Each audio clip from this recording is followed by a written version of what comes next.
ਵਾਹਿਗੁਰੂ ਜੀ ਕਾ ਖਾਲਸਾ ਵਾਹਿਗੁਰੂ ਜੀ ਕੀ ਫਤਿਹ। ਮੈਂ ਤੁਹਾਡੀ ਹੋਸਟ ਨੀਲਮ ਕੌਰ ਤੇ ਮੈਂ ਚਵੀਜੀ4 ਦੇ ਸਾਰੇ ਦਰਸ਼ਕਾਂ ਤੇ ਸਰੋਤਿਆਂ ਦਾ ਦਿਲੀ ਸਵਾਗਤ ਕਰਦੀ ਹਾਂ ਪ੍ਰੋਗਰਾਮ ਸੱਚੋ ਸੱਚ ਵਿੱਚ, ਜਿਹੜੇ ਇਸ ਪ੍ਰੋਗਰਾਮ ਨਾਲ ਦੇਸ਼ਾਂ ਵਿਦੇਸ਼ਾਂ ਤੋਂ ਜੁੜ ਚੁੱਕੇ ਨੇ। ਖਾਲਸਾ ਅਫੇਅਰ ਸੈਂਟਰ ਦੇ ਸੰਚਾਲਕ ਡਾਕਟਰ ਅਮਰਜੀਤ ਸਿੰਘ ਜੀ ਸਟੂਡੀਓ ਵਿੱਚ ਮੇਰੇ ਨਾਲ ਸ਼ਾਮਲ ਨੇ। ਆਓ ਨਾ ਮਿਲ ਕੇ ਅੱਜ ਦੇ ਅਹਿਮ ਇਸ਼ੂਜ਼ ਉੱਪਰ ਉਹਨਾਂ ਤੋਂ ਉਹਨਾਂ ਦਾ ਤਜ਼ੀਆ ਜਾਣਦੇ ਹਾਂ।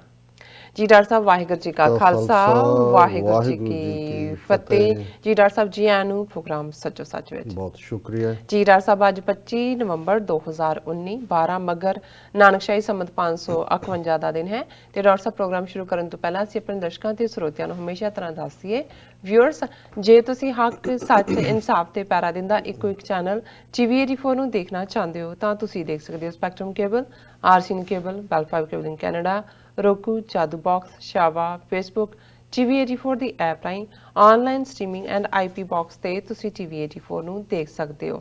ਵਿਊਅਰਸ, ਜੇ ਤੁਸੀਂ TV84 ਨਾਲ ਜਾਂ ਪ੍ਰੋਗਰਾਮ ਸੱਚੋ ਸੱਚ ਨਾਲ ਫੇਸਬੁੱਕ ਰਾਹੀਂ ਜੁੜੇ ਹੋ ਤਾਂ ਇਸ ਨੂੰ ਵੱਧ ਤੋਂ ਵੱਧ ਲਾਈਕ ਕਰੋ ਤੇ ਸ਼ੇਅਰ ਕਰੋ ਅਤੇ ਨਾਲ ਹੀ YouTube ਤੇ ਸਬਸਕ੍ਰਾਈਬ ਵੀ ਕਰੋ। ਇਹ ਵੀ ਦੱਸ ਦਈਏ ਕਿ ਤੁਸੀਂ TV84 ਦੀ ਐਪ ਨੂੰ ਐਂਡਰੋਇਡ ਐਂਡ ਐਪ ਸਟੋਰ ਤੇ ਡਾਊਨਲੋਡ ਕਰਕੇ ਜੋ TV84 ਦੀ ਲਾਈਵ ਸਟ੍ਰੀਮ ਹੈ ਉਸ ਨੂੰ ਤੁਸੀਂ 24 ਆਵਰਸ ਦੇਖ ਸਕਦੇ ਹੋ। ਵਿਊਅਰਸ, ਹੁਣ ਅਸੀਂ ਆਪਣੇ ਪ੍ਰੋਗਰਾਮ ਦੀ ਸ਼ੁਰੂਆਤ ਕਰਨ ਜਾ ਰਹੇ ਹਾਂ। ਇਸ ਵੀਕ ਦਾ ਅਸੀਂ ਪਹਿਲਾ ਪ੍ਰੋਗਰਾਮ ਕਰਨ ਜਾ ਰਹੇ ਹਾਂ। ਅੱਜ ਮੰਡੇ ਦਾ ਦਿਨ ਹੈ। ਆਈ ਹੋਪ ਤੁਹਾਡਾ ਸਾਰਿਆਂ ਦਾ ਵੀਕਐਂਡ ਬਹੁਤ ਹੀ ਵਧੀਆ ਗੁਜ਼ਰਿਆ ਹੋਵੇਗਾ। ਹੁਣ ਆਪਾਂ ਗੱਲਬਾਤ ਕਰਾਂਗੇ। ਅੱਜ ਦਾ ਜੋ ਪਹਿਲਾ ਅਹਿਮ ਇਸ਼ੂ ਹੈ ਉਸ ਉੱਪਰ ਆਪਾਂ ਡਾਕਟਰ ਸਾਹਿਬ ਕੋਲੋਂ ਉਹਨਾਂ ਦੀਆਂ ਵਿਚਾਰਾਂ ਸੁਣਨ ਜਾ ਰਹੇ ਹਾਂ। ਸੋ ਅਸੀਂ ਚਾਹਾਂਗੇ ਕਿ ਤੁਸੀਂ ਸਟਾਰਟਿੰਗ ਤੋਂ ਲੈ ਕੇ ਐਂਡ ਤੱਕ ਸਾਡੇ ਨਾਲ ਇਸੇ ਤਰ੍ਹਾਂ ਹੀ ਜੁੜੇ ਰਹਿਣਾ। ਦੇਖਣ ਸੁਣ ਲਈ ਤੁਹਾਡਾ ਸਭ ਦਾ ਬਹੁਤ ਬਹੁਤ ਸ਼ੁਕਰੀਆ ਜੀ। ਡਾਕਟਰ ਸਾਹਿਬ ਕੀ ਕਹਿਣਾ ਚਾਹੋਗੇ? ਦੇਖੋ, ਜਦੋਂ 9/11 ਤੋਂ ਬਾਅਦ ਇੱਕ ਮਾਹੌਲ ਦੁਨੀਆ ਦੇ ਵਿੱਚ ਸਿਰਜਿਆ ਗਿਆ ਤੇ ਸਿਆਣੇ ਜਿਹੜੇ ਐਕਸਪਰਟ ਸਨ ਜਾਂ ਦਾਨੇ ਇਨਸਾਨ ਸਨ, ਉਹਨਾਂ ਨੇ ਕਿਹਾ ਕਿ ਹੁਣ ਇਹ ਦੁਨੀਆ ਉਹ ਨਹੀਂ ਰਹੇਗੀ ਜਿਹੜੀ 9/11 ਤੋਂ ਪਹਿਲਾਂ ਸੀ ਜੀ।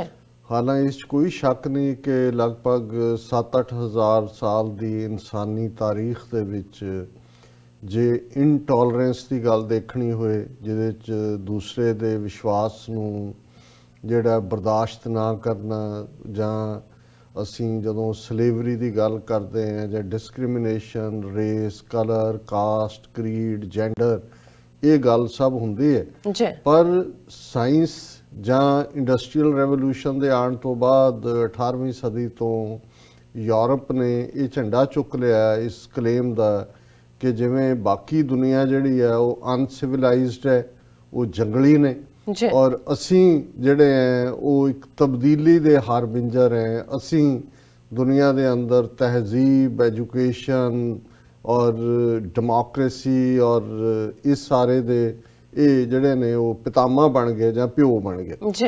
ਪਰ ਅਸੀਂ ਇਹ ਦੇਖ ਰਹੇ ਹਾਂ ਵੀ 21ਵੀਂ ਸਦੀ 'ਚ ਜਿੱਥੇ ਇੱਕ ਪਾਸੇ ਠੀਕ ਹੈ ਦੁਨੀਆ ਦੇ ਵਿੱਚ ਪਛੜਿਆਪਨ ਵੀ ਹੈ, ਆਪਸੀ ਝਗੜੇ ਵੀ ਨੇ, ਕਬੀਲਿਆਂ ਦੀਆਂ ਲੜਾਈਆਂ ਵੀ ਕਿਸੇ ਨਾ ਕਿਸੇ ਫਾਰਮ 'ਚ ਅਸੀਂ ਅਫਰੀਕਾ 'ਚ ਦੇਖਣਾ ਹੋਏ, ਉਹ ਭਾਵੇਂ ਡਾਰਫਰ ਹੈ, ਸੁਡਾਨ ਹੈ, ਜਾਂ ਪਹਿਲਾਂ ਰਵਾਂਡਾ ਸੀ, ਜਾਂ ਦੂਸਰਿਆਂ 'ਚ ਬਹੁਤ ਵਾਰ ਭਾਵੇਂ ਉਹ ਨੇਸ਼ਨ ਸਟੇਟਸ ਦੇ ਥੱਲੇ, ਉਹਦੇ 'ਚ ਵੀ ਇਹ ਯੂਰਪੀਅਨ ਤਾਕਤਾਂ ਨੇ ਜਿਨ੍ਹਾਂ ਨੇ ਉਹਨਾਂ ਨੂੰ ਕੋਲੋਨਾਈਜ਼ ਕੀਤਾ ਹੋਇਆ ਸੀ। ਇਹਨਾਂ ਦੀ ਮਿਸਚੀਵੀਅਸ ਮੈਪ ਮੇਕਿੰਗ ਹੈ ਜਿਹਦੇ ਥੱਲੇ ਇਹਨਾਂ ਨੇ ਇੱਕ ਕਬੀਲੇ ਨੂੰ ਦੂਜੇ ਦੇ ਅਗੇਂਸਟ ਪਹਿਲਾਂ ਇਸਤੇਮਾਲ ਕੀਤਾ ਹੋਇਆ ਸੀ।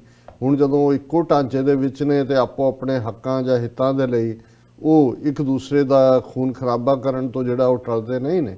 ਪਰ ਜੇ ਗੱਲ ਅਸੀਂ ਯੂਰਪ ਦੀ ਆਪਣੀ ਕਰੀਏ, ਜਿਸ ਯੂਰਪ ਨੇ ਹਮੇਸ਼ਾ ਆਪਣੇ ਆਪ ਨੂੰ ਸਿਵਲਾਈਜ਼ਡ, ਐਡਵਾਂਸ ਔਰ ਅਗਾਂਹ ਵਧੂ ਹੋਣ ਦਾ ਜਿਹੜਾ ਉਹ ਢੰਡੋਰਾ ਦਿੱਤਾ, ਔਰ ਜਦੋਂ ਮੈਂ ਯੂਰਪ ਕਹਿ ਰਿਹਾ ਮੇਰਾ ਮਤਲਬ ਈਵਨ ਨਾਰਥ ਅਮਰੀਕਾ ਵੀ, ਅਮਰੀਕਾ, ਕੈਨੇਡਾ ਵੀ, ਇਹ ਸਾਰੀ ਵੈਸਟਰਨ ਸਿਵਲਾਈਜੇਸ਼ਨ ਜਿਸ ਨੂੰ ਇਹ ਕਲੇਮ ਕਰਦੇ ਨੇ ਕਿ ਜੀ ਅਸੀਂ ਇੱਕ ਪਾਸੇ ਕ੍ਰਿਸਚੀਅਨਿਟੀ ਦੇ ਦਾਅਵੇਦਾਰ, ਈਸਾਈਅਤ ਦੇ, ਔਰ ਕ੍ਰਿਸਚੀਅਨਿਟੀ ਦਾ ਇਹ ਪ੍ਰਿੰਸੀਪਲ ਜੀਸਸ ਕ੍ਰਾਈਸਟ ਦੇ ਹਵਾਲੇ ਨਾਲ ਅਕਸਰ ਕਿ ਜੀ ਜੇ ਤੁਹਾਨੂੰ ਕੋਈ ਤੁਹਾਡੀ ਇੱਕ ਚੀਕ ਦੇ ਉੱਤੇ, ਇੱਕ ਗੱਲ ਦੇ ਉੱਤੇ ਚਪੇੜ ਮਾਰੇ ਤੇ ਦੂਸਰੀ ਉਹਦੇ ਅੱਗੇ ਕਰ ਦਿਓ। ਸੋ ਜ਼ਾਹਰਾ ਤੌਰ ਤੇ ਜਿਹੜਾ ਇਸ ਕਿਸਮ ਦਾ ਕਿ ਜੀ ਅਸੀਂ ਜਿਹੜਾ ਉਹ ਪੀਸ ਔਰ ਬਿਲਕੁਲ ਨਾਨ ਵਾਇਲੈਂਸ ਯਕੀਨ ਰੱਖਦੇ ਹਾਂ।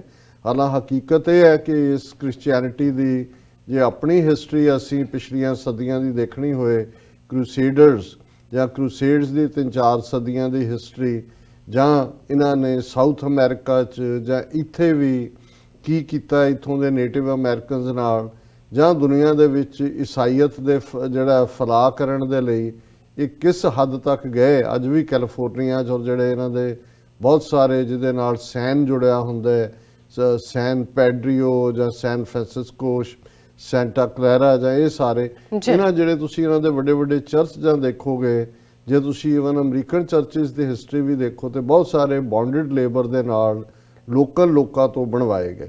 ਸੋ ਇਹ ਤਾਂ ਚਲੋ ਹਰ ਕੋਈ ਕਹਿ ਸਕਦਾ ਹੈ ਕਿ ਜੀ ਚਲੋ ਹਰ ਇੱਕ ਦਾ ਕਿਤੇ ਨਾ ਕਿਤੇ ਪਾਸਟ ਧੁੰਦਲਾ ਰਿਹਾ ਹੈ, ਉਹ ਅਨਸਿਵਲਾਈਜ਼ਡ ਲੋਕ ਸਨ ਜਾਂ ਉਹਨਾਂ ਨੇ ਉਹ ਕੁਝ ਕੀਤਾ ਜੋ ਮਜ਼ਹਬ ਦੀਆਂ ਟੀਚਿੰਗਸ ਦੇ ਮੁਤਾਬਕ ਨਹੀਂ ਸੀ। ਪਰ ਜਦੋਂ ਅੱਜ ਅਸੀਂ 21ਵੀਂ ਸਦੀ 'ਚ ਵੀ ਇਹ ਵਰਤਾਰਾ ਦੇਖ ਰਹੇ, ਜੇ ਅਸੀਂ ਭਾਰਤ ਦੇ ਹਵਾਲੇ ਨਾਲ ਦੇਖਦੇ ਹਾਂ ਜਿਹੜਾ ਆਪਣੇ ਆਪ ਨੂੰ ਬੜਾ ਢਿੰਡੋਰਾ ਪਿੱਟਦਾ ਹੈ ਕਿ ਜੀ 1 ਬਿਲੀਅਨ 300 ਮਿਲੀਅਨ ਅਸੀਂ ਲਾਰਜੈਸਟ ਡੈਮੋਕ੍ਰੇਸੀ, ਉੱਥੇ 2015 ਤੋਂ ਲੈ ਕੇ ਹੁਣ ਤੱਕ ਸੈਂਕੜਿਆਂ ਘਟਨਾਵਾਂ ਗੁਰੂ ਗ੍ਰੰਥ ਸਾਹਿਬ ਦੀ ਬੇਅਦਬੀ ਦੀਆਂ ਹੋਈਆਂ ਨੇ।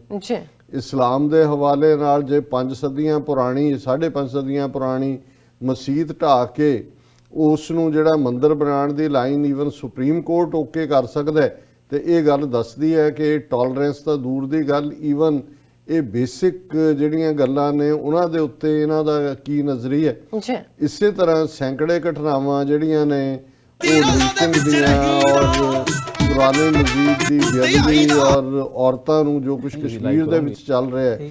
ਸੋ ਇਹ ਇੱਕ ਪਾਸੇ, ਪਰ ਕਿਉਂਕਿ ਅਸੀਂ ਯੂਰਪ ਦੀ ਗੱਲ ਜਦੋਂ ਵੀ ਅਗਾਂਹ ਵਧੂ ਜਾਂ ਪ੍ਰੋਗਰੈਸਿਵ ਹੋਣ ਦੀ ਗੱਲ ਕਰਦੇ, ਸੋ ਇੱਕ ਖਬਰ ਜਿਹੜੀ ਭਾਵੇਂ ਵੀਕਐਂਡ ਦੇ ਉੱਤੇ ਜਿਸ ਦੀ ਚਰਚਾ ਖਾਸ ਤੌਰ ਤੇ ਇਸਲਾਮਿਕ ਮੁਲਕਾਂ ਦੇ ਵਿੱਚ ਔਰ ਪਾਕਿਸਤਾਨ 'ਚ ਖਾਸ ਤੌਰ ਤੇ ਹੋਈ, ਲੇਕਿਨ ਇਹ ਘਟਨਾ 16 ਨਵੰਬਰ ਦੀ ਹੈ, ਜਦੋਂ ਕਿ ਨਾਰਵੇ ਦੇ ਕ੍ਰਿਸਚੀਅਨ ਸਟੈਂਡ ਸ਼ਹਿਰ ਦੇ ਵਿੱਚ ਇੱਕ ਇਸਲਾਮ ਵਿਰੋਧੀ ਰੈਲੀ, ਜਿਹੜਾ ਇਹ ਗਰੁੱਪ ਹੈ ਰੈਲੀਆਂ ਕਰਦਾ ਹੈ, ਉਹਨਾਂ ਨੇ ਨਾਅਰਾ ਇਹ ਦਿੱਤਾ ਹੋਇਆ ਕਿ ਸਟਾਪ ਇਸਲਾਮਾਈਜੇਸ਼ਨ ਆਫ ਨਾਰਵੇ, ਕਿ ਜੀ ਇਹ ਨਾਰਵੇ ਦਾ ਜਿਹੜਾ ਮੁਸਲਮਕਰਨ ਰੋਕੋ, ਜਿਵੇਂ ਸਾਰਾ ਨਾਰਵੇ ਮੁਸਲਮਾਨ ਹੋ ਗਿਆ ਹੁੰਦਾ। ਲੇਕਿਨ ਕਿਉਂਕਿ ਡੈਮੋਕ੍ਰੇਸੀ 'ਚ ਪ੍ਰੋਟੈਸਟ ਦੇ ਹੱਕ ਦੀ ਗੱਲ ਤਾਂ ਹੁੰਦੀ ਹੈ, ਲੇਕਿਨ ਇਹ ਉਹਨਾਂ ਨੇ ਇਸ ਪ੍ਰੋਟੈਸਟ ਤੋਂ ਪਹਿਲਾਂ ਵੀ ਇਹ ਕਿਹਾ ਕਿ ਜੀ ਅਸੀਂ ਕੁਰਾਨ ਸ਼ਰੀਫ ਨੂੰ ਬੇਅਦਬ ਕਰਾਂਗੇ, ਲੇਕਿਨ ਇਸ ਦੇ ਉੱਤੇ ਕੋਈ ਐਕਸ਼ਨ ਨਾ ਲੈਣ ਦੀ ਗੱਲ ਹੋਈ। ਔਰ ਇਵੈਂਚੁਅਲੀ ਜਦੋਂ ਕਿ ਇਹ 16 ਨਵੰਬਰ ਨੂੰ ਰੈਲੀ ਇਸ ਕ੍ਰਿਸਚੀਅਨ ਸਟੈਂਡ ਸ਼ਹਿਰ ਦੇ ਵਿੱਚ ਨਿਕਲੀ, ਔਰ ਇਸ ਮੌਕੇ ਦੇ ਉੱਤੇ ਜਿਹੜਾ ਇਸ ਰੈਲੀ ਦਾ ਹੈਡ ਹੈ, ਉਹਦਾ ਮੈਂ ਨਾਮ ਹੀ ਨਹੀਂ ਲੈਣਾ ਚਾਹੁੰਦਾ, ਉਸ ਨੇ ਜਿਹੜਾ ਕੁਰਾਨ ਸ਼ਰੀਫ ਸਾੜਨ ਦੀ ਕੋਸ਼ਿਸ਼ ਕੀਤੀ, ਔਰ ਇੱਕ ਯੰਗ ਫਲਸਤੀਨੀ ਨੌਜਵਾਨ ਨੇ ਜਿਹੜਾ ਜੰਪ ਕਰਕੇ ਉਹਨੂੰ, ਜਿਹਦੀ ਵੀਡੀਓ ਵੀ ਘੁੰਮ ਰਹੀ ਹੈ ਸਾਰੇ ਪਾਸੇ, ਉਹਨੇ ਉਹਨੂੰ ਠੁੱਡ ਮਾਰ ਕੇ ਪਰੇ ਸੁੱਟ ਕੇ ਜਿਹੜਾ ਕੁਰਾਨੇ ਮਜੀਦ ਨੂੰ ਬੇਅਦਬ ਹੋਣ ਤੋਂ ਬਚਾਇਆ। ਸੋ ਮੈਂ ਸਮਝਦਾ ਵੀ ਬੇਸ਼ੱਕ ਉਹ ਨੌਜਵਾਨ ਇੰਸਟੈਂਟ ਹੀਰੋ ਹੈ, ਔਰ ਈਵਨ ਪਾਕਿਸਤਾਨ ਦੇ ਜਿਹੜੇ ਆਰਮੀ ਸਪੋਕਸਪਰਸਨ ਨੇ ਉਹਨਾਂ ਨੇ ਵੀ, ਆਸਿਫ ਗਫੂਰ, ਉਹਨਾਂ ਨੇ ਕਿਹਾ ਸੈल्यूट to brave Ilyas for displaying courage to stop an absolutely deplorable action. Such Islamophobia-based provocations only promote hatred and extremism. All religions are and must stay respectable. Islamophobia is threat to global peace and harmony. ਔਰ ਇਹ ਜਿਹੜਾ ਉਹਨਾਂ ਨੇ tweet ਕੀਤਾ, ਔਰ ਯਾਦ ਰਹੇ ਕਿ ਜਦੋਂ ਪਿਛਲੇ 27 ਸਤੰਬਰ ਦੇ ਮੌਕੇ ਇਮਰਾਨ ਖਾਨ ਸਾਹਿਬ ਨੇ ਐਡਰੈਸ ਕੀਤਾ ਸੀ UN ਜਨਰਲ ਅਸੈਂਬਲੀ ਨੂੰ, ਸੋ ਉਹਦੇ 'ਚ ਉਹਨਾਂ ਨੇ ਜਿਹੜੇ 3-4 ਨੁਕਤੇ ਖਾਸ ਤੌਰ ਤੇ ਲਿਆਂਦੇ, ਉਹਨਾਂ ਦੇ ਵਿੱਚ ਇਸ ਦੇ ਉੱਤੇ ਉਹਨਾਂ ਨੇ ਕਾਫੀ ਇਲੈਬੋਰੇਟ ਕੀਤਾ ਸੀ ਇਸਲਾਮੋਫੋਬੀਆ, ਕਿ ਕਿਵੇਂ ਇਹ ਜਿਹੜੀ ਇਹਨਾਂ ਮੁਲਕਾਂ ਦੇ ਵਿੱਚ ਫਰੀडम ਆਫ ਐਕਸਪ੍ਰੈਸ਼ਨ ਦੇ ਨਾਂ ਥੱਲੇ ਜੋ ਇਵੇਂ ਸਮਝਦੇ ਨੇ ਜਾਂ ਸੋਚਦੇ ਨੇ, ਇਸ ਦਾ ਕਿਵੇਂ ਇਸਲਾਮ ਨੂੰ ਯਕੀਨ ਰੱਖਣ ਵਾਲੇ ਜਾਂ ਇਸਲਾਮ 'ਚ ਫੇਥ ਰੱਖਣ ਵਾਲੇ ਜਿਹੜੇ ਨੇ ਉਹ ਕਿਵੇਂ ਉਸ ਤੋਂ ਹਰਟ ਹੁੰਦੇ ਨੇ। ਔਰ ਉਹਦੇ 'ਚ ਅਸੀਂ ਦੇਖਦੇ ਹਾਂ ਕਿ ਲਗਾਤਾਰਤਾ ਨਾਲ ਪਹਿਲਾਂ ਡੈਨਮਾਰਕ 'ਚ ਹਜ਼ਰਤ ਮੁਹੰਮਦ ਸਾਹਿਬ ਦੇ ਕਾਰਟੂਨ ਬਣਾਉਣ ਦਾ ਮਸਲਾ, ਉਹਦਾ ਵੀ ਜਵਾਬ ਤਾਂ ਦਿੱਤਾ ਗਿਆ, ਲੇਕਿਨ ਜਦੋਂ ਤੁਸੀਂ ਨਫ਼ਰਤ ਲਿਆਓਗੇ ਫਿਰ ਉਹਦਾ ਜਵਾਬ ਕੀ ਹੋਏਗਾ? ਕਿਉਂਕਿ ਜਿਹੜੇ ਲੋਕ ਫੇਥ ਵਾਲੇ ਨੇ, ਜਾਂ ਕਿਉਂਕਿ ਇਹ ਸ਼ਾਇਦ ਇਹਨਾਂ ਦਾ ਫੇਥ ਵੀ ਉਸ ਲੈਵਲ ਦਾ ਨਹੀਂ ਹੈ ਜਿਹੜੇ ਲੋਕ ਇਸ ਕਿਸਮ ਦੀਆਂ ਹਰਕਤਾਂ ਕਰਦੇ ਨੇ, ਲੇਕਿਨ ਇੱਕ ਮੁਸਲਮਾਨ ਸਮਝ ਸਕਦਾ ਹੈ ਕਿ ਉਸ ਦੇ ਲਈ ਕੁਰਾਨੇ ਮਜੀਦ ਜਾਂ ਈਵਨ ਹਜ਼ਰਤ ਮੁਹੰਮਦ ਸਾਹਿਬ ਜਿਹੜੀ ਹੈ ਉਹਨਾਂ ਦੀ ਕੀ ਅਹਿਮੀਅਤ ਹੈ, ਔਰ ਉਹਨਾਂ ਦੇ ਖਿਲਾਫ ਕੋਈ ਵੀ ਗੱਲ ਸੁਣਨ ਨੂੰ ਤਿਆਰ ਨਹੀਂ। ਜਿਵੇਂ ਇੱਕ ਸਿੱਖ ਜਦੋਂ ਗੁਰੂ ਗ੍ਰੰਥ ਸਾਹਿਬ ਗੁਰਬਾਣੀ ਦਾ ਜਿਹੜਾ ਮਾਨ ਸਨਮਾਨ ਹੈ ਜਾਂ ਉਹਦੀ ਬੇਅਦਬੀ ਹੈ ਜਾਂ 10 ਗੁਰੂ ਸਾਹਿਬਾਨ ਦੇ ਬਾਰੇ। ਜੀ ਔਰ ਮੈਨੂੰ ਯਾਦ ਹੈ ਅਕਸਰ ਗੱਲ ਘੁੰਮਦੀ ਹੁੰਦੀ ਸੀ ਵੀ ਕਿੰਨਾ ਕੁ ਕਿਸੇ ਨੂੰ ਇਹ ਠੀਕ ਹੈ ਜਾਂ ਨਹੀਂ, ਕਿ ਨਹਿਰੂ ਨੇ ਇੱਕ ਵਾਰ ਗਿਆਨੀ ਗੁਰਮੁਖ ਸਿੰਘ ਮੁਸਾਫਰ ਜਿਹੜਾ ਅਕਾਲੀਆਂ 'ਚ ਹੀ ਸੀ ਕਿਸੇ ਵੇਲੇ ਔਰ ਕਾਂਗਰਸ ਦਾ ਜਾਂ ਉਹਨਾਂ ਦਾ ਚਹੇਤਾ ਸੀ, ਜੀ ਉਸ ਨੂੰ ਉਹਨੇ ਪੁੱਛਿਆ ਕਿ ਜੀ ਇਹ ਸਿੱਖ ਦੀ ਡੈਫੀਨੇਸ਼ਨ ਕੀ ਹੈ ਜੀ ਔਰ ਸਿੱਖ ਕੌਣ ਹੈ। ਕਹਿੰਦੇ ਵੀ ਉਹ ਕਈ ਕਹਿੰਦੇ ਨੇ, ਲੇਕਿਨ ਇਹ ਜਦੋਂ ਵੀ ਕੋਈ ਅਕਾਲੀਆਂ ਦਾ ਮੋਰਚਾ ਸ਼ੁਰੂ ਹੁੰਦਾ ਹੈ ਤੇ ਕੋਈ ਸਿੱਖ ਜਿਹਦੀ ਦਾੜੀ ਕੱਟੀ ਹੋਈ ਹੈ, ਕਿਸੇ ਦੇ ਵਾਲ ਵੀ ਨਹੀਂ ਨੇ, ਕੋਈ ਵੈਸੇ ਉਹ ਵੀ ਸਾਰੇ ਜਿਹੜੇ ਨੇ ਪੰਥ ਦੇ ਨਾਂ ਦੇ ਉੱਤੇ ਆ ਜਾਂਦੇ ਨੇ। ਕੀ ਹੈ ਉਹਨੇ ਉਹਨੂੰ ਕਿਹਾ, ਨਹਿਰੂ ਨੂੰ, ਇਹ ਗੱਲ ਪ੍ਰਚਲਿਤ ਰਹੀ ਹੈ, ਉਹਨੇ ਕਿਹਾ ਜੀ ਇਹ ਤਾਂ ਪਤਾ ਨਹੀਂ ਕਿ ਵੀ ਸਿੱਖ ਦੀ ਡੈਫੀਨੇਸ਼ਨ ਜਾਂ ਜੋ ਸਿੱਖ ਦੇ ਲਈ ਆਂਦਾ ਉਹਦੇ ਤੇ ਕਿੰਨੇ ਕੁ ਪੂਰੇ ਉਤਰਦੇ ਨੇ। ਪਰ ਕੋਈ ਵੀ ਸਿੱਖ ਆਪਣੇ ਗੁਰੂ ਸਾਹਿਬਾਨ ਜਾਂ ਗੁਰੂ ਗ੍ਰੰਥ ਸਾਹਿਬ ਦੇ ਖਿਲਾਫ ਕੋਈ ਗੱਲ ਨਹੀਂ ਸੁਣ ਸਕਦਾ ਔਰ ਨਾ ਉਹ ਕੋਈ ਦੇਖ ਸਕਦਾ ਨਾ ਸੁਣ ਸਕਦਾ। ਸੋ ਇਹ ਹੀ ਸਾਡੀ ਡੈਫੀਨੇਸ਼ਨ ਹੈ। ਸੋ ਕੁੱਲ ਮਿਲਾ ਕੇ ਮੈਂ ਦੇਖਦਾ ਵੀ ਇੱਕ ਪਾਸੇ ਇਹ ਨਫ਼ਰਤ ਦੀ ਲਾਈਨ ਜਿਹੜੀਆਂ ਕਿ ਇਹਨਾਂ ਦੀਆਂ ਸਿਵਲਾਈਜੇਸ਼ਨਸ ਜਾਂ ਇਹਨਾਂ ਦੀ ਐਡਵਾਂਸਮੈਂਟ ਦੇ ਨਾਂ ਥੱਲੇ ਲੋਕ ਕਰਦੇ ਨੇ, ਔਰ ਅਸੀਂ ਵੀ ਇਸ ਘਟਨਾ ਨੂੰ ਜਿਹੜਾ ਹੈ ਉਹ ਫੁੱਲੀ ਇਸ ਨੂੰ ਕੰਡੈਮ ਕਰਦੇ ਹਾਂ ਔਰ ਅਸੀਂ ਸਮਝਦੇ ਹਾਂ ਕਿ ਨੌਜਵਾਨ ਨੇ ਜਿਹਨੇ ਕਿ ਬੜੀ ਬਹਾਦਰੀ ਦੇ ਨਾਲ ਇਸ ਦਾ ਜਵਾਬ ਦਿੱਤਾ ਹੈ। ਇਹ ਦੱਸਿਆ ਕਿ ਗੈਰਤ ਔਰ ਅਣਖ ਵਾਲੇ ਲੋਕ ਵੀ ਹਾਂ ਇਸ ਦੁਨੀਆ ਦੇ ਵਿੱਚ ਮੌਜੂਦ ਨੇ ਜਿਹੜੇ ਆਪਣੇ ਮਜ਼ਹਬ ਦੇ ਲਈ ਔਰ ਆਪਣੇ ਫੇਥ ਦੇ ਲਈ ਕਿਸੇ ਹੱਦ ਤੱਕ ਵੀ ਜਾ ਸਕਦੇ ਨੇ, ਕੋਈ ਵੀ ਕੁਰਬਾਨੀ ਕਰਨ ਨੂੰ ਤਿਆਰ ਰਹਿੰਦੇ ਨੇ। ਔਰ ਦੂਸਰਾ ਪੱਖ ਅਸੀਂ ਇਹ ਵੀ ਮੈਂ ਦੇਖ ਰਿਹਾ ਕਿ ਜਦੋਂ ਇੱਕ ਪਾਸੇ ਇਹ ਖਬਰ ਲੱਗੀ ਹੋਈ ਹੈ ਭਾਰਤ ਦੀਆਂ ਅਖਬਾਰਾਂ 'ਚ ਜਿਹਨੂੰ PTI ਨੇ ਵੀ ਕਵਰ ਕੀਤਾ ਹੈ, 3 ਖਬਰਾਂ ਜਿਹੜੀਆਂ ਜਿਹਨੂੰ BBC ਨੇ ਵੀ ਚੁੱਕਿਆ, ਇਹ ਦੱਸਦੀਆਂ ਨੇ ਜਦੋਂ ਅਸੀਂ ਕਰਤਾਰਪੁਰ ਲਾਂਘੇ ਤੋਂ ਬਾਅਦ ਇਹ ਗੱਲ ਕਹੀ ਸੀ ਕਿ ਭਾਈ ਕਿਵੇਂ ਸਿੱਖ ਗੁੱਡਵਿਲ ਐਂਬੈਸਡਰ ਨੇ ਪਾਕਿਸਤਾਨ ਦੇ ਵੀ ਬਣ ਗਏ ਔਰ ਜ਼ਾਹਰ ਹੈ ਇਸਲਾਮ ਦੇ ਨਾਲ ਜਿੱਥੇ ਸਾਡੀ ਤੌਹੀਦ ਦੀ ਸਾਂਝ, ਉੱਥੇ ਹਿਸਟਰੀ ਦੇ ਕੁਝ ਖੱਟੇ ਮਿੱਠੇ ਜਿਹੜੇ ਅਨੁਭਵ ਵੀ ਜਾਂ ਖਾਸ ਤੌਰ ਤੇ 47 ਦੇ ਪਾਗਲਪਨ ਦਾ ਦੌਰ ਵੀ, ਪਰ ਇਹਦੇ ਬਾਵਜੂਦ ਇਹ ਇੱਕ ਕਰਤਾਰਪੁਰ ਕੋਰੀਡੋਰ ਆਪਣੇ ਆਪ 'ਚ ਦੋਨਾਂ ਕੌਮਾਂ ਦੇ ਵਿਚਾਲੇ ਇੰਨਾ ਜ਼ਬਰਦਸਤ ਇੱਕ ਬ੍ਰਿਜ ਬਣਿਆ, ਪਿਆਰ ਦਾ ਵੀ ਫੇਥ ਦਾ ਵੀ, ਔਰ ਬਾਹਾਂ ਜਿਵੇਂ ਖੁੱਲੀਆਂ ਨੇ। ਹਾਲਾਂਕਿ ਇਹਦੇ 'ਚ ਕੋਈ ਸ਼ੱਕ ਨਹੀਂ ਹੈ, ਅੱਜ ਹੀ ਰਾਜਾ ਰਜ਼ਾਕ ਜੀ ਨਾਲ ਗੱਲਬਾਤ ਮੇਰੀ ਹੋ ਰਹੀ ਸੀ ਕਿ ਜਿਹੜਾ ਕਿਸੇ ਨਾ ਕਿਸੇ ਹੱਦ ਤੱਕ ਸ਼ੱਕ ਸ਼ੁਬੇ ਦੀ ਲਾਈਨ ਨੂੰ ਪ੍ਰਮੋਟ ਕਰਨ ਵਾਲੇ ਵੀ ਨਾਲ ਦੀ ਨਾਲ ਆ ਗਏ ਨੇ, ਉਹ ਵੀ ਨੈਗੇਟਿਵ ਪ੍ਰੋਪੇਗੈਂਡਾ ਵੀ ਨਾਲ ਦੀ ਨਾਲ ਸ਼ੁਰੂ ਹੋ ਰਿਹਾ ਹੈ ਕਿਉਂਕਿ ਕਰਤਾਰਪੁਰ ਕੋਰੀਡੋਰ ਨੇ, ਜਿਵੇਂ ਅੱਜ ਹੀ ਮੈਂ ਦੇਖ ਰਿਹਾ ਸੀ ਕਿ ਇਹਨਾਂ ਸਾਰੇ ਦਿਨਾਂ ਦਾ ਜਦੋਂ ਤੋਂ 12 ਤਰੀਕ ਤੋਂ ਬਾਅਦ ਸ਼ੁਰੂ ਹੋਇਆ, ਸਭ ਤੋਂ ਵੱਡਾ ਜਥਾ ਪਿਛਲੇ ਕੱਲ ਕਰਤਾਰਪੁਰ ਸਾਹਿਬ ਗਿਆ। 3000 ਤੋਂ ਜ਼ਿਆਦਾ ਓਪਨਿੰਗ 551 ਦੇ ਨਾਲ ਕੀਤੀ ਸੀ, ਫਿਰ 250 300 ਸੀ।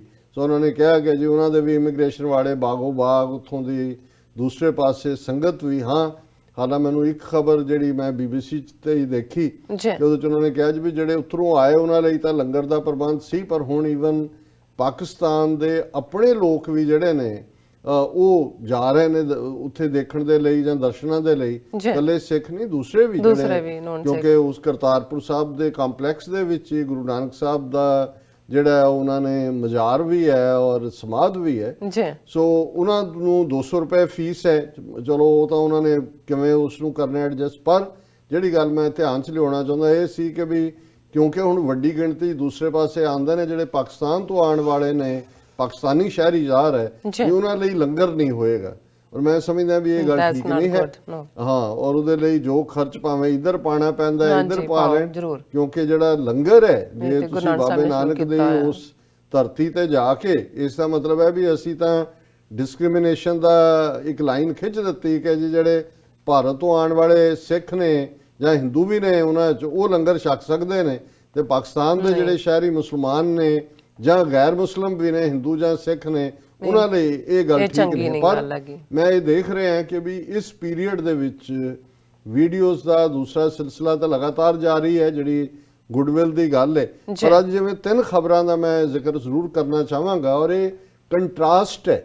ਇੱਕ ਪਾਸੇ ਨਾਰਵੇ ਦੀ ਇਹ ਦੁਖਦਾਈ ਘਟਨਾ, ਕੰਡੈਮਨੇਬਲ ਇਨਸੀਡੈਂਟ, ਦੂਸਰੇ ਪਾਸੇ ਜਿਹੜੀ ਸਿੱਖ ਕੌਮ ਦੇ ਅੰਦਰ ਗੁੱਡਵਿਲ ਹੈ। ਔਰ ਇਸ ਗੱਲ ਦਾ ਧਿਆਨ ਰਹੇ ਕਿ 2 ਖਬਰਾਂ ਦਾ ਸੰਬੰਧ ਤਾਂ ਭਾਰਤ ਵਿੱਚ ਹੀ ਹੈ, ਔਰ ਜਿੱਥੇ ਪੂਰਾ ਹਿੰਦੂ ਤਵੀਆਂ ਦਾ ਮੁਸਲਮਾਨਾਂ ਦੇ ਖਿਲਾਫ ਲਿੰਚਿੰਗ ਤੋਂ ਲੈ ਕੇ ਨੈਗੇਟਿਵਿਟੀ ਔਰ ਬਾਬਰੀ ਮਸਜਿਦ ਦੇ ਮੁੱਦੇ ਤੋਂ ਲੈ ਕੇ ਕੁੱਲ ਮਿਲਾ ਕੇ ਅਜੇ ਹੋਰ ਵੀ ਇਹਨਾਂ ਨੇ ਅੱਗੋਂ ਜਿਹੜੀ ਹੈ ਉਹ ਪੇਸ਼ਕਦਮੀ ਸ਼ੁਰੂ ਕੀਤੀ ਹੋਈ ਹੈ। ਜੇ ਰਿਵਿਊ ਪੈਟੀਸ਼ਨ ਇੱਕ ਗਰੁੱਪ ਫਾਈਲ ਕਰਨਾ ਚਾਹੁੰਦਾ ਹੈ ਤਾਂ ਇਹਨਾਂ ਦੀਆਂ ਹੀ ਆਪਣੀ ਆਰਗੇਨਾਈਜੇਸ਼ਨ ਕਹਿ ਰਹੀਆਂ ਨਾ ਇਹ ਟਕਰਾਅ ਪੈਦਾ ਕਰੇਗਾ ਮੈਜੋਰਟੀ ਦੇ ਨਾਲ। ਮੁਸਲਮਾਨ ਆਰਗੇਨਾਈਜੇਸ਼ਨਸ ਕਹਿ ਰਹੀਆਂ ਇਹਨਾਂ ਕਿ ਇਹਨਾਂ ਨੂੰ ਡਰਾਇਆ ਹੋਇਆ ਕਿ ਭਾਈ ਤੁਸੀਂ ਮਸਜਿਦ ਤਾਂ ਉਹਨਾਂ ਨੇ ਢਾਈ, ਕਾਨੂੰਨੀ ਤੌਰ ਤੇ ਵੀ ਉਹਨਾਂ ਨੂੰ ਜਿਹੜਾ ਉਹਦੇ ਤੇ ਸਟੈਂਪ ਲਾ ਦਿੱਤੀ।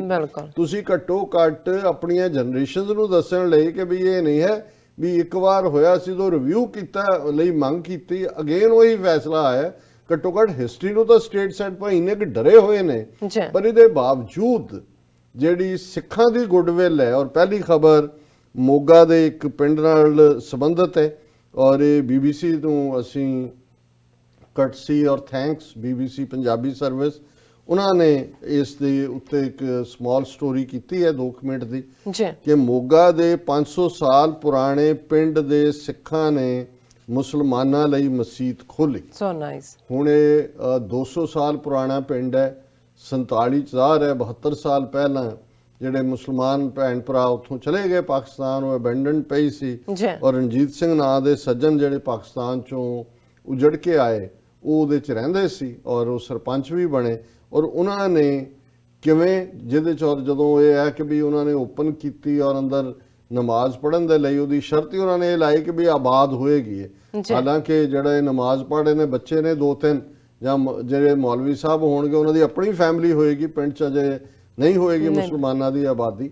ਪਰ ਉਹ ਮਿੰਟ 1.5 ਮਿੰਟ ਦੀ ਜਿਹੜੀ ਹੈ ਵੀਡੀਓ ਹੈ BBC ਦੀ, ਮੈਂ ਆਪਣੀ ਟੈਕਨੀਕਲ ਟੀਮ ਨੂੰ ਕਹਾਂਗਾ ਕਿ ਉਹ ਚਲਾ ਦੇਣ ਕਿ ਵੀ ਉਹਨਾਂ ਨੇ ਕਿਵੇਂ। ਉਹ ਰਣਜੀਤ ਸਿੰਘ ਕਹਿੰਦੇ ਨੇ ਕਿ ਉਹਨਾਂ ਦੇ ਮਨ 'ਚ ਆਇਆ ਕਿ ਮਸਜਿਦ 'ਚ ਨਮਾਜ਼ ਨਾ ਪੜ੍ਹ ਸਕਣ ਕਰਕੇ ਮੁਸਲਮਾਨਾਂ ਦਾ ਵੀ ਦਿਲ ਦੁਖਦਾ ਹੋਏਗਾ ਔਰ ਉਹਨਾਂ ਨੇ ਔਰ ਉਸ ਮਸਜਿਦ ਨੂੰ ਬਣਾਉਣ 'ਚ ਸਿੱਖਾਂ ਨੇ ਵੀ ਕੰਟਰੀਬਿਊਟ ਕੀਤਾ, ਪਿੰਡ ਵਾਲਿਆਂ ਨੇ ਹੋਰ ਵੀ ਹੈਲਪ ਹੋਈ ਹੋਏਗੀ ਔਰ ਉਹ ਜਿਹੜੀ ਮਸਜਿਦ ਹੈ ਉਹ ਫੰਕਸ਼ਨਲ ਹੋਈ। ਔਰ ਇਹ ਅੱਜ ਦੀ ਜਿਹੜੀ ਇੱਕ ਮੇਨ ਖਬਰਾਂ 'ਚੋਂ ਇੱਕ ਖਬਰ ਹੈ। ਇਸ ਵੀਡੀਓ ਨੂੰ ਜ਼ਰਾ ਚਲਾ ਦਿਓ।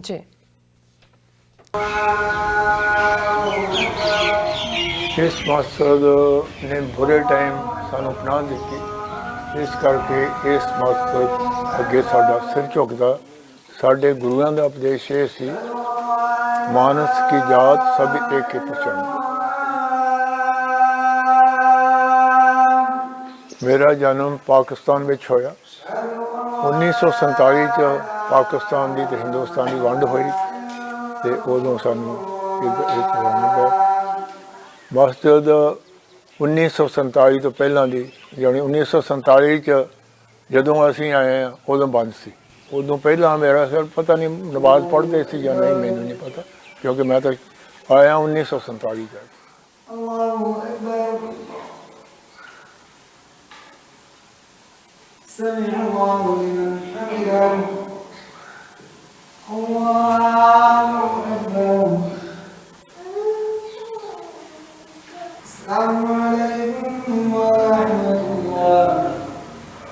ਤੇ ਮੇਰੇ ਮਨ ਵਿੱਚ ਵੀ ਇਹ ਸੀ ਵੀ ਜਿਹੜਾ ਮੁਸਲਮਾਨ ਭਾਈਚਾਰਾ, ਜੇ ਇਹ ਕਿੰਨੀ ਮਨ 'ਚ ਉਹਨਾਂ ਦੇ ਠੇਸ ਪਹੁੰਚਦੀ ਹੋ ਵੀ ਇਹਨਾਂ ਦਾ ਗੁਰੂ ਘਰ ਜਿਹੜਾ ਇੱਥੇ ਅਸੀਂ ਆ ਕੇ ਨਮਾਜ਼ ਨਹੀਂ ਪੜ੍ਹ ਸਕਦੇ, ਤੇ ਮੈਂ ਇਹ ਮਨ ਬਣਾ ਲਿਆ ਵੀ ਮੁਸਲਮਾਨ ਤਬਕੇ ਦੇ ਹੱਲ ਕਰਨੇ।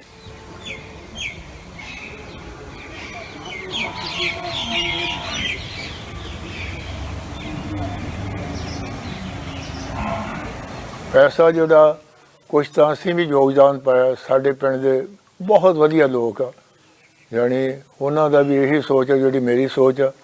ਉਹਨਾਂ ਨੇ ਵੀ ਕੁਛ ਜਿਹੜਾ ਪੈਸਾ लोगों ने देता पिंड दे। तो यहाँ पे जो मुसलमान हैं उन्होंने इसकी ज़रूरत को महसूस किया, तो हमारे जो सिख भाई हैं उन सब ने बैठकर और मुसलमानों ने बैठकर आपस में मशवरा किया। मशवरा करने के बाद में जो है बाखुशी मुसलमानों के हवाले कर दिया और फिर ये कहा कि भाई हमें मस्जिद को आप लोगों को सौंपने में कोई दिक्कत नहीं है, बशर्ते कि ये आबाद हो, इसमें 5 वक्त अजान और नमाज होती रहे। ऐसा ना हो कि भाई मस्जिद खुलने के बाद भी और ये फिर गैर आबाद है, कि मस्जिद को देने के बाद में इसके आबाद होने की भी हमारे सिख भाइयों को फिक्र है। ये हमें एक बहुत ही कुछ गहराई के साथ संदेश देती है ये बात। ਜੀ ਡਾਕਟਰ ਸਾਹਿਬ ਬਹੁਤ ਹੀ ਵਧੀਆ ਕੰਮ ਕੀਤਾ ਭਾਈ ਰਣਜੀਤ ਸਿੰਘ ਹਰਾਂ ਨੇ ਕਿ ਮਸਜਿਦ ਖੋਲ ਕੇ ਦਿੱਤੀ ਹੈ ਭਾਈ ਮੁਸਲਮਾਨਾਂ ਨੂੰ ਹਾਂਜੀ, ਇਹ ਮੋਗੇ ਦਾ ਪਿੰਡ ਮਹਿਣ ਹੈ ਔਰ ਐਕਸਕਲੂਸਿਵ ਸਿੱਖਾਂ ਦਾ ਪਿੰਡ ਹੋਣ ਦੇ ਬਾਵਜੂਦ ਜੇ ਅੱਜ ਅਜ਼ਾਨ ਔਰ ਨਮਾਜ਼ ਉਸ ਪਿੰਡ ਚੋਂ ਗੂੰਜ ਰਹੀ ਹੈ ਜੀ। ਤੇ ਇਹ ਦੱਸਦਾ ਹੈ ਕਿ ਵੀ ਇਹ ਗੁੱਡਵਿਲ ਐਂਬੈਸਡਰ ਹੋਣਾ ਕੀ ਹੁੰਦਾ ਹੈ। ਬਿਲਕੁਲ। ਹੁਣ ਅਸੀਂ ਦੂਸਰੀ ਖਬਰ ਜਿਹੜੀ ਭਾਰਤ ਦੀ ਨਿਊਜ਼ ਏਜੰਸੀ PTI ਨੇ ਦਿੱਤੀ ਹੈ ਔਰ ਇਹ ਮੁਜ਼ੱਫਰਨਗਰ ਯੂਪੀ ਦੇ ਹਵਾਲੇ ਨਾਲ ਹੈ। ਇਹ ਉਹੀ ਮੁਜ਼ੱਫਰਨਗਰ ਹੈ ਵੈਸਟਰਨ ਯੂਪੀ ਦਾ, ਜਿਹੜਾ ਬੇਸ਼ੱਕ ਮੁਸਲਿਮ ਮੈਜੋਰਟੀ ਏਰੀਆ ਹੈ, ਲੇਕਿਨ ਉੱਥੇ ਕਿਵੇਂ ਮੋਦੀ ਔਰ BJP ਔਰ ਆਦਿੱਤਿਆਨਾਥ ਯੋਗੀ ਔਰ ਇਹਨਾਂ ਨੇ ਉੱਥੇ ਦੰਗਿਆਂ ਦੇ ਨਾਂ ਥੱਲੇ ਮੁਸਲਮਾਨਾਂ ਦਾ ਜਿਹੜਾ ਹੈ ਉਹ ਵਡਾਂਗਾ ਕੀਤਾ ਵੱਡੇ ਪੈਮਾਨੇ ਤੇ। ਜੀ ਹਜ਼ਾਰਾਂ ਉੱਥੋਂ ਛੱਡ ਕੇ ਦੌੜ ਗਏ ਔਰ ਉਹਦੇ ਸਿਰ ਦੇ ਉੱਤੇ ਇਹਨਾਂ ਨੇ ਵੈਸਟਰਨ ਯੂਪੀ 'ਚੋਂ ਨਫ਼ਰਤ ਪੈਦਾ ਕੀਤੀ। ਨਹੀਂ ਤਾਂ ਇਹ ਦੂਸਰੇ ਪਾਸੇ ਜਾਟਾਂ ਦੀ ਆਬਾਦੀ ਹੈ, ਜਾਟ ਔਰ ਮੁਸਲਮਾਨ ਪਿਛਲੇ ਬਹੁਤ ਸਾਰੇ ਜਿਹੜਾ ਦਹਾਕਿਆਂ ਤੋਂ ਬੜੀ ਪੀਸਫੁਲੀ ਰਹਿੰਦੇ ਸੀ, ਕਦੇ ਵੀ ਉੱਥੇ ਕੋਈ ਆਪਸੀ ਫਸਾਦ ਦੀ ਗੱਲ ਨਹੀਂ ਸੀ। ਜੀ। ਪਰ ਇਹਨਾਂ ਨੇ ਵੀ ਜਿਹੜਾ ਆਪਣਾ ਕੈਲਕੂਲੇਟ ਮੈਥਮੈਟਿਕਸ ਕੀਤਾ ਕਿ ਬਈ ਅਸੀਂ ਇੱਥੇ ਰਾਇਟਿੰਗ ਕਰਵਾ ਕੇ ਜਿਹੜਾ ਹੈ ਇਸ ਪੋਲਰਾਈਜ਼ ਕਰੀਏ। ਹੁਣ ਉਸ ਮੁਜ਼ੱਫਰਨਗਰ ਦੇ ਵਿੱਚ ਹੀ ਪੁਰਕਾਜ਼ੀ ਨਾਂ ਦਾ ਇੱਕ ਵੱਡਾ ਕਸਬਾ ਹੈ, ਜਿਹੜੀ ਇੱਕ ਨਗਰਪਾਲਿਕਾ ਵਾਂਗ ਹੈ, ਸ਼ਹਿਰੀ ਟਾਊਨ ਵਾਂਗ ਹੈ, ਜਿੱਥੇ ਕਿ ਮੁਸਲਮਾਨਾਂ ਦੀ ਪੋਪੂਲੇਸ਼ਨ ਹੈ। ਔਰ PTI ਦੀ ਖਬਰ ਹੈ Sikh man donates 900 square feet land for building mosque in UP's Muzaffarnagar.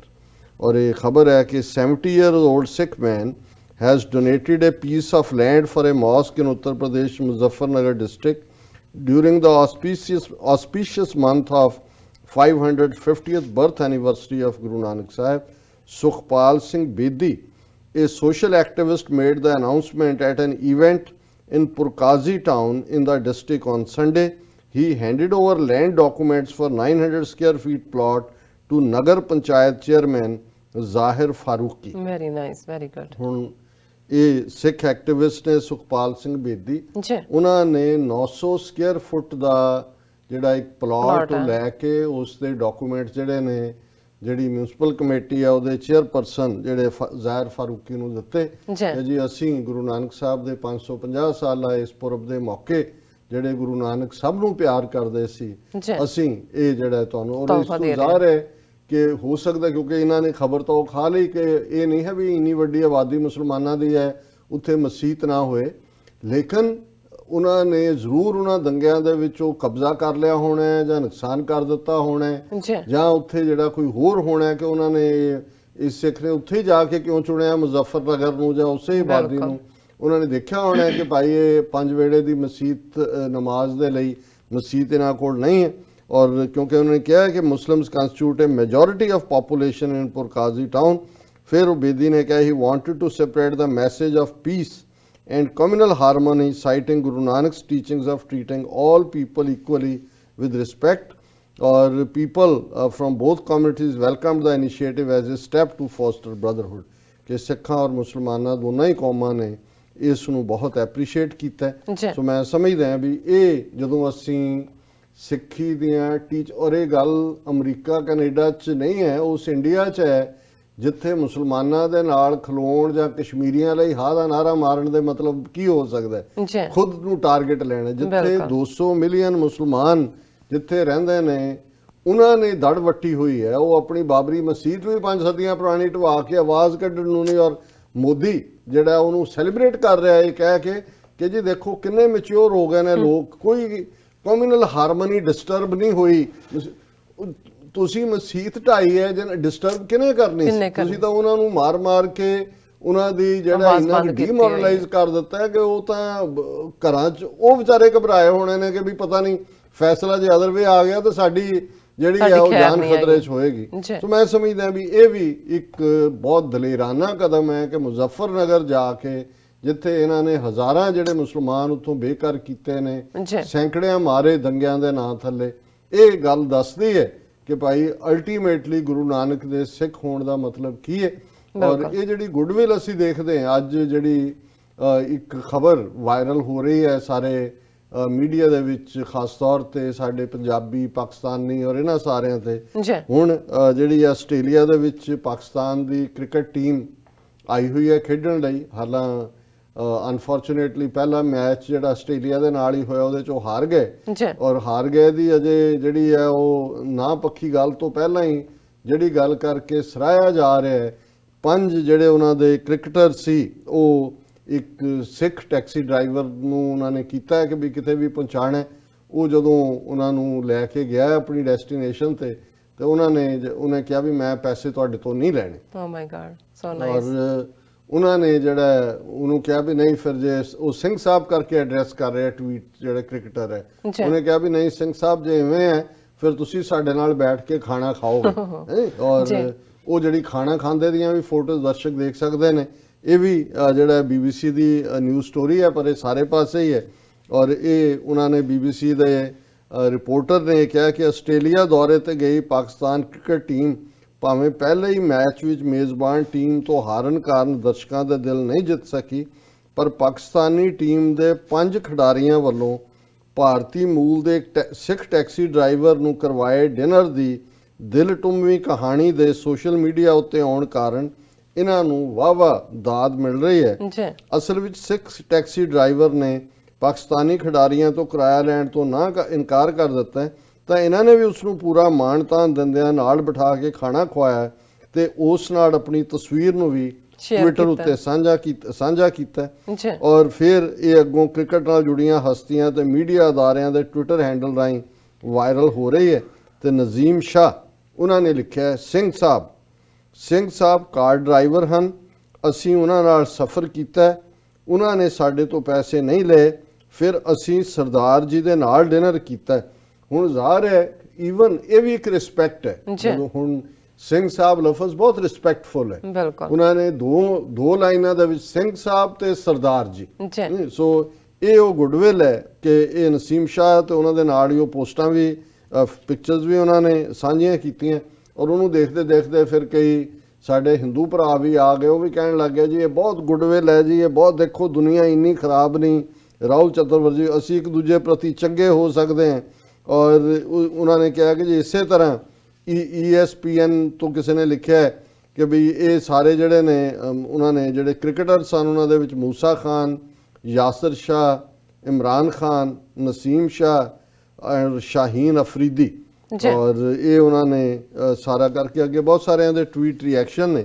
ਪਰ ਮੈਂ ਇਹ ਕਹਿਣਾ ਚਾਹੁੰਦਾ ਵੀ ਇਹ ਹੁਣ ਸਪੌਂਟੇਨੀਅਸ ਹੈ, ਇਸ ਦੇ ਲਈ ਕੋਈ ਤੁਹਾਨੂੰ ਇਹ ਨਹੀਂ ਹੈ ਵੀ ਕਿਸੇ ਦੀ ਕੋਈ ਟੇਲਰਿੰਗ ਟਿਊਟਰਿੰਗ ਹੈ ਜਾਂ ਜਿਹੜੇ ਲੋਕ ਬਿਲਕੁਲ ਕੋਈ ਇਨਵੋਲਵ ਨੇ ਜਾਂ ਜਿਹੜੇ ਸਮਝਦੇ ਨੇ ਕਿ ਭਾਈ ਇਹਨਾਂ ਦੀ ਦੁਸ਼ਮਣ ਦੀ ਖੇਡ ਕੀ ਸੀ ਸਾਨੂੰ। ਇਹ ਕਾਮਨ ਬੰਦਾ ਹੈ ਜਿਹੜਾ ਵਿਚਾਰਾ ਸਵੇਰ ਤੋਂ ਸ਼ਾਮ ਤੱਕ ਮਿਹਨਤ ਕਰਕੇ ਆਪਣਾ ਟੱਬਰ ਪਾਲਦਾ ਹੈ, ਉਹਨੂੰ ਲੱਗਿਆ ਵੀ ਇਹ ਪਾਕਿਸਤਾਨ ਤੋਂ ਆਏ ਨੇ, ਇਹ ਉਹੀ ਮੁਲਕ ਹੈ ਜਿੱਥੇ ਮੇਰਾ ਮੱਕਾ ਮਦੀਨਾ ਹੈ, ਉਹੀ ਮੁਲਕ ਹੈ ਜਿਨ੍ਹਾਂ ਨੇ ਸਾਡਾ ਕਰਤਾਰਪੁਰ ਸਾਹਿਬ ਖੋਲ੍ਹਿਆ। ਹੁਣ ਔਰ ਇਹ ਜਿਹੜਾ ਰੁਝਾਨ ਹੈ ਇਹ ਕੋਈ ਇੱਕ ਥਾਂ ਦਾ ਨਹੀਂ ਹੈ। ਜਦੋਂ ਅਸੀਂ ਇੱਕ ਪਾਸੇ ਉੱਥੇ ਗੁੱਡਵਿਲ ਦੀ ਗੱਲ ਕਰਦੇ, ਹਾਲਾਂਕਿ ਇਸ 'ਚ ਕੋਈ ਸ਼ੱਕ ਨਹੀਂ ਹੈ ਕਿ ਅਜੇ ਵੀ ਇਹ ਜਿਹੜੇ ਜ਼ਹਿਰੀਲੇ ਨਾਗ ਨੇ, ਜਿਵੇਂ ਕੈਪਟਨ ਅਮਰਿੰਦਰ ਆਸ਼ੀ ਕਰਨ ਲਈ ਇੰਗਲੈਂਡ ਆਇਆ ਸੀ ਆਪਣੇ ਟੂਰ ਦੇ ਨਾਂ ਥੱਲੇ, ਔਰ ਜ਼ਾਹਰ ਹੈ ਕਿ ਵੀ ਬਚਾ ਕੇ ਰਿਹਾ, ਪਰ ਅਖੀਰਲੇ ਦਿਨ ਜਿੱਥੇ ਉਹਨੇ ਇੰਡੀਅਨ ਕਮਿਊਨਿਟੀ ਜਾਂ ਡਾਇਸਪੋਰਾ ਜਾਂ 550 ਸਾਲਾਂ ਦੇ ਨਾਂ ਥੱਲੇ ਕਰਨਾ ਸੀ, ਉੱਥੇ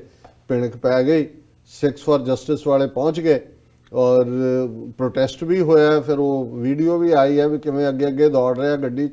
ਲੇਕਿਨ ਉਹਨੇ ਔਰ ਪੂਰੀ ਐਕਸਟਰਾ ਪੁਲਿਸ ਸੱਦ ਲਈ, 25 ਬੰਦੇ ਜਿਹੜੇ ਨੇ ਉਹ ਨਾਲ ਪੁਲਿਸ ਦੇ ਉਹਨਾਂ ਦੇ ਲਾ ਦਿੱਤੇ, ਜਿਹੜੇ ਵੀ ਥੋੜੇ ਬਹੁਤ ਸਿੰਘ ਉੱਥੇ ਮੌਕੇ ਦੇ ਉੱਤੇ ਪਹੁੰਚੇ। ਔਰ ਇਹ ਵੀ ਹਦਾਇਤ ਸੀ ਕਿ ਜੀ ਅੰਦਰ ਜਿਹੜਾ ਕੋਈ ਵੀ ਖੁੱਲੀ ਦਾੜੀ ਵਾਲਾ, ਦਮਾਲੇ ਵਾਲਾ, ਦੂਜਾ ਤੀਜਾ ਅੰਦਰ ਨਹੀਂ ਜਾ ਸਕਦਾ। ਅਸੀਂ ਵੀ ਅੰਦਰ ਹੀ ਕੋਈ ਕਸੂਨਾ ਫੇਰਦੇ।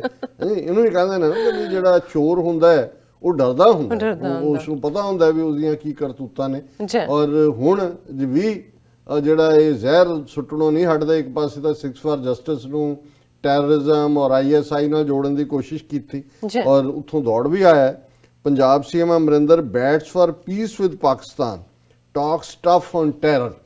ਹੁਣ ਕਹਿੰਦਾ ਜੀ ਅਸੀਂ ਪੀਸ, ਕਰਤਾਰਪੁਰ ਕੋਰੀਡੋਰ ਇੱਕ ਪੀਸ ਦਾ, ਪਰ ਅਸੀਂ ISI ਨੂੰ ਔਰ ਪੰਜਾਬ ਦੇ ਵਿੱਚ ਦਹਿਸ਼ਤਗਰਦੀ ਭੜਕਾਉਣ ਨੂੰ ਔਰ ਦੂਜਾ ਅਸੀਂ ਨਹੀਂ ਦੇਵਾਂਗੇ ਕੋਈ ਚਾਹ। Punjab chief minister Amarinder Singh has advocated peace and friendship with Pakistan to enable both countries to move forward towards development and progress.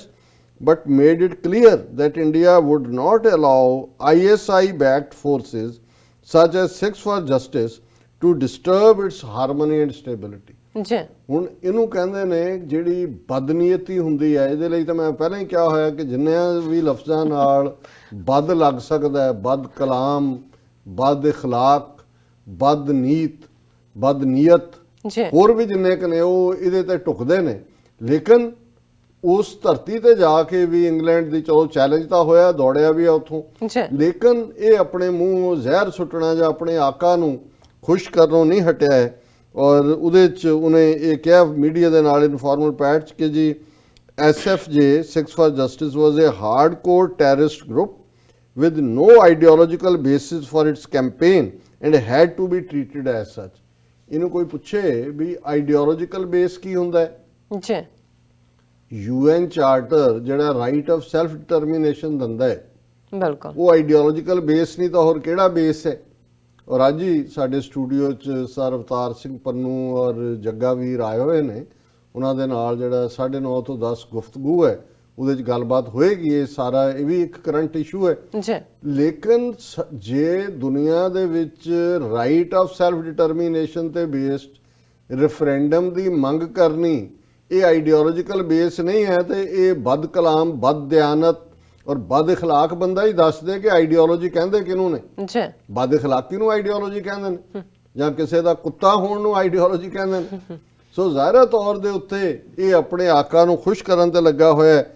ਫਿਰ ਜਿਹੜਾ ਈਵਨ ਪਰਸਨਲੀ ਗੁਰਪਤਵੰਤ ਸਿੰਘ ਪੰਨੂ ਦੇ ਉੱਤੇ ਨੈਗੇਟਿਵਿਟੀ ਦੀ ਗੱਲ ਕੀਤੀ। ਫਿਰ ਉਹਨੇ ਕਿਹਾ ਜੀ ਅਸੀਂ ਜਿਹੜੇ ਟੈਰਰ ਮੋਡਿਊਲ ਬਸਟ ਕੀਤੇ ਨੇ ਪੰਜਾਬ 'ਚ ਪਿਛਲੇ ਕੁਝ ਸਾਲਾਂ ਦੇ ਵਿੱਚ, ਬਹੁਤ ਲਾਰਜ ਸਕੇਲ ਅਰੈਸਟ ਕੀਤੀਆਂ, ਸੀਜ਼ਰ ਕੀਤੇ ਨੇ ਵੈਪਨ, ਇਹ ਉਹਨੇ ਦੱਸ ਦਿੱਤਾ ਹੈ ਕਿ ਵੀ ਇਹ ਜਿਹੜੀ ਹੈ ਸਟੇਟ ਗਵਰਨਮੈਂਟ ਔਰ ਸੈਂਟਰ ਜਿਹੜੀ ਹੈ ਉਹ ਬੜੇ ਆਇਰਨ ਹੈਂਡ ਦੇ ਨਾਲ, ਲੋਹੇ ਦੇ ਹੱਥਾਂ ਨਾਲ ਇਹਨੂੰ ਡੀਲ ਕਰੇਗੀ। ਔਰ ਲੋਹੇ ਦੇ ਹੱਥਾਂ ਨਾਲ ਤੁਸੀਂ ਕੀ ਡੀਲ ਕਰਨਾ ਹੈ? ਤੁਹਾਡੇ ਆਪ ਤੇ ਜਿਹੜਾ ਤੁਹਾਡੇ ਪੱਲੇ ਕੁਛ ਨਹੀਂ ਹੈ, ਜਿਸ ਕਿਸਮ ਦਾ ਤੁਹਾਡਾ ਉੱਥੇ ਇੱਕ ਸਿਸਟਮ ਤੁਸੀਂ ਬਣਾਇਆ ਹੋਇਆ ਹੈ, ਉਹ ਸਕੂਲ ਟੀਚਰ ਹੋਣ, ਬੇਰੁਜ਼ਗਾਰ ਵਿਚਾਰੇ ਇੰਪਲੋਈ ਹੋਣ, ਰੋਜ਼ਾਨਾ ਖਬਰਾਂ ਹੁੰਦੀਆਂ ਨੇ ਉਹਨਾਂ ਦੇ ਉੱਤੇ ਕੋਈ ਲਾਠੀ ਚਾਰਜ ਹੋ ਰਿਹਾ ਹੈ, ਜੀ ਕੋਈ ਅਰੈਸਟ ਹੋ ਰਹੀਆਂ, ਕਿਸਾਨ ਸੁਸਾਈਡ ਕਰ ਰਹੇ ਨੇ। ਜਿੱਥੇ ਤੁਹਾਨੂੰ ਗਵਰਨ ਕਰਨਾ ਬਣਦਾ ਹੈ, ਜਿਹੜੀ ਹਕੂਮਤ ਹੁੰਦੀ ਹੈ ਉਹ ਬਿਲਕੁਲ ਲੋਕਾਂ ਦੇ ਹੱਕਾਂ ਦੀ ਹਿਫਾਜ਼ਤ ਕਰਦੀ ਹੈ, ਲੋਕਾਂ ਦੀਆਂ ਲੋੜਾਂ ਦੀ ਪੂਰਤੀ ਕਰਦੀ ਹੈ।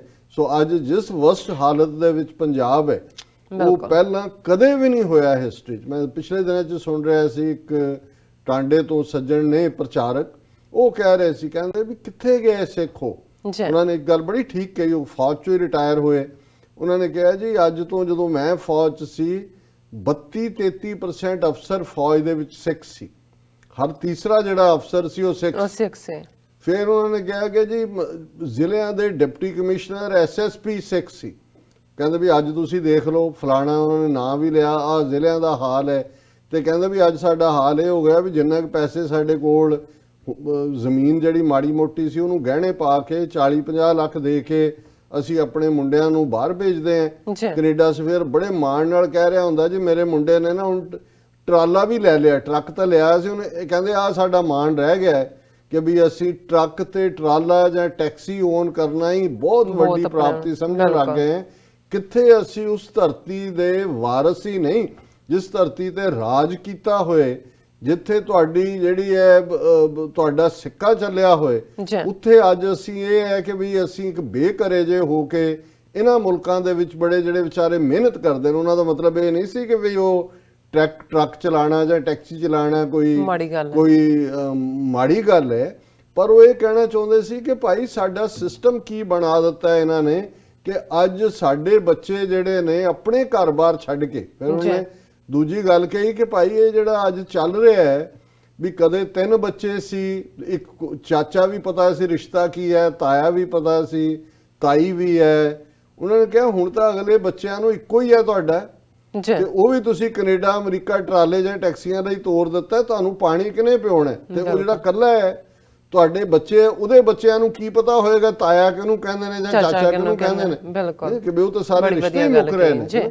ਸੋ ਕੁੱਲ ਮਿਲਾ ਕੇ ਮੈਂ ਸਮਝਦਾ ਵੀ ਜਿਹੜਾ ਰੌਟ ਸੁਸਾਇਟੀ ਦੇ ਵਿੱਚ ਕੈਪਟਨ ਅਮਰਿੰਦਰ ਹੋਏ, ਸੁਖਬੀਰ ਬਾਦਲ ਹੋਏ ਜਾਂ ਦੂਜੀ ਇਸ ਨਸਲ ਦੇ ਦੂਸਰੇ ਲੋਕ ਸਾਰੇ ਹੋਣ, ਇਹ ਸਾਨੂੰ ਜਿਹੜੀਆਂ ਅਸਲ ਪ੍ਰੋਬਲਮਸ ਨੇ ਜਾਂ ਅਸਲ ਜੋ ਸਾਡੀ ਡੀ ਜਨਰੇਸ਼ਨ ਹਕੂਮਤ ਕਰ ਰਹੀ ਹੈ ਉਹਦੇ ਤੋਂ ਧਿਆਨ ਪਾਸੇ ਲਿਜਾਣ ਦੇ ਲਈ ਐਕਸਟ੍ਰੀਮਿਜ਼ਮ, ਅੱਤਵਾਦ, ਉਹਨੂੰ ਫਿਰ ਪਾਕਿਸਤਾਨ ਨਾਲ ਜੋੜੋ, ਫਿਰ ਐਂਟਾਈ ਪਾਕਿਸਤਾਨ ਨੈਰੇਟਿਵ ਵਿਕਦਾ ਹੈ ਆਰਐਸਐਸ ਦਾ, ਉਹਦੇ ਥੱਲੇ ਤੁਸੀਂ ਆਪਣੀਆਂ ਜਿਹੜੀਆਂ ਨੇ ਉਹ ਚੋਣਾਂ ਜਿੱਤੋ। ਇਸ ਤੋਂ ਬਿਯੋਂਡ ਕੁਝ ਨਹੀਂ ਹੈ। ਔਰ ਇੱਕ ਪਾਸੇ ਉਹ ਕਹਿ ਰਿਹਾ ਜੀ ਗੁਰੂ ਨਾਨਕ ਦੀ ਫਿਲਾਸਫੀ ਜਿਹੜੀ ਹੈ ਉਹ ਵਨਨੈਸ ਦੀ, ਔਰ ਇੰਡੀਆ ਔਰ ਪਾਕਿਸਤਾਨ 'ਚ ਬਹੁਤ ਕੁਝ ਸਾਂਝ ਹੈ, ਪਰ ਅਸੀਂ ਪਾਕਿਸਤਾਨ ਨੂੰ ਜਿਹੜਾ ਹੈ ਉਹ ਟੈਰਰਿਜ਼ਮ ਨਹੀਂ ਫੈਲਾਣ ਦੇਵਾਂਗੇ। ਜੀ ਤੁਸੀਂ ਮੁਲਕ ਤੋੜਿਆ ਉਹਨਾਂ ਦਾ, ਬਿਲਕੁਲ ਫੌਜ ਭੇਜ ਕੇ ਬੰਗਲਾਦੇਸ਼ ਵਿੱਚ, ਤੁਸੀਂ ਸ੍ਰੀਲੰਕਾ 'ਚ ਲਿਟੇ ਭੇਜ ਕੇ ਉਹਨਾਂ ਦੇ 50,000 ਬੰਦਾ ਜਿਹੜਾ ਉਹ ਤਮਲਾਂ ਦਾ ਮਰਵਾ ਦਿੱਤਾ ਹੈ ਜੀ ਉਹ ਸਾਰੇ ਦੇ ਥੱਲੇ। ਨੇਪਾਲ ਦੀ ਤੁਸੀਂ ਬਲੌਕੇਡ ਕੀਤੀ, ਨਤੀਜੇ ਦੇ ਤੌਰ ਤੇ ਨੇਪਾਲ ਤੁਹਾਡੇ ਹੱਥੋਂ ਨਿਕਲ ਕੇ ਚਾਈਨਾ 'ਚ ਚਲਾ ਗਿਆ। ਸ੍ਰੀਲੰਕਾ 'ਚ ਹੁਣ ਉਹੀ ਬਣਿਆ ਜਿਹੜਾ ਇਹਨਾਂ ਦੇ ਵਿਰੁੱਧ ਹੈ, ਉਹ ਵੀ ਚਾਈਨਾ ਦੇ ਉਸ ਦਾਇਰਾ ਕਾਰ 'ਚ ਹੈ। ਸੋ ਜਿਹੜਾ ਖੁਦ ਛੱਜਤਾ ਬੋਲੇ ਛਾਨਣੀ ਕੀ ਬੋਲੇ, ਜਿਹਦੇ 100 ਛੇਕ। ਜੀ ਸੋ ਇਸ 'ਚ ਕੁੱਲ ਮਿਲਾ ਕੇ ਇਹ ਤਾਂ ਇਸ ਕਿਸਮ ਦੀ ਜਾਂ ਇਸ ਨਸਲ ਦੇ ਲੋਕ ਤਾਂ ਰਹਿਣਗੇ ਹੀ, ਪਰ ਕੁੱਲ ਮਿਲਾ ਕੇ ਮੈਂ ਸਮਝਦਾ ਵੀ ਇਸ ਵੇਲੇ ਸਿੱਖ ਜਿਹੜੇ ਨੇ 30 ਮਿਲੀਅਨ ਸਿੱਖ ਕੌਮ ਦੁਨੀਆ ਭਰ ਦੇ ਵਿੱਚ ਗੁੱਡਵਿਲ ਐਂਬੈਸਡਰ ਹੈ ਜੀ ਪਾਕਿਸਤਾਨ ਦੀ ਵੀ। ਔਰ ਕਿਉਂਕਿ ਅਸੀਂ ਆਪਣੀਆਂ ਧਾਰਮਿਕ ਕਦਰਾਂ ਕੀਮਤਾਂ, ਆਪਣੇ ਮੁਬਾਰਕ ਗੁਰੂ ਗ੍ਰੰਥ ਸਾਹਿਬ ਗੁਰਦੁਆਰੇ ਦੀ ਅਹਿਮੀਅਤ ਨੂੰ ਸਮਝਦੇ ਹਾਂ, ਇਸ ਲਈ ਸਿੱਖ ਮਸੀਤ ਦੀ ਹਿਫਾਜ਼ਤ ਵੀ ਕਰੇਗਾ।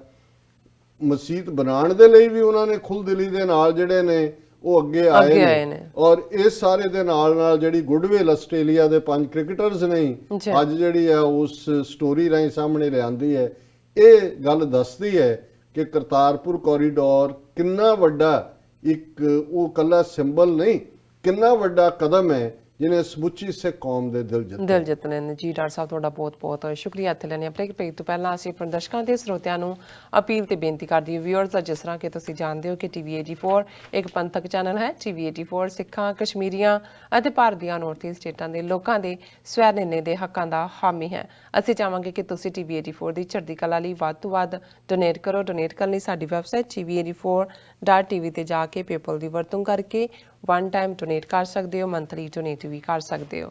ਤੁਸੀਂ TV 84 ਦੇ ਨਾਮ ਤੇ ਚੈੱਕ ਬਣਾ ਕੇ ਸਾਨੂੰ ਮੇਲ ਵੀ ਕਰ ਸਕਦੇ ਹੋ ਸਾਡੇ ਇਸ ਪਤੇ ਤੇ 36-01 37th Avenue, Long Island City, New York 11101 USA, ਜਾਂ ਫਿਰ ਤੁਸੀਂ ਸਾਨੂੰ ਫੋਨ ਰਾਹੀਂ ਵੀ ਸੰਪਰਕ ਕਰ ਸਕਦੇ ਹੋ ਸਾਡੇ ਫੋਨ ਨੰਬਰ ਤੇ 5164060694। Thank you so much viewers. ਵਿਚਾਰਾਂ ਦਾ ਸਿਲਸਿਲਾ ਇਸ ਤਰ੍ਹਾਂ ਹੀ ਚੱਲਦਾ ਰਹੇਗਾ। ਮਿਲਦੇ ਹਾਂ ਆਫਟਰ ਦਿਸ ਸ਼ਾਰਟ ਬ੍ਰੇਕ।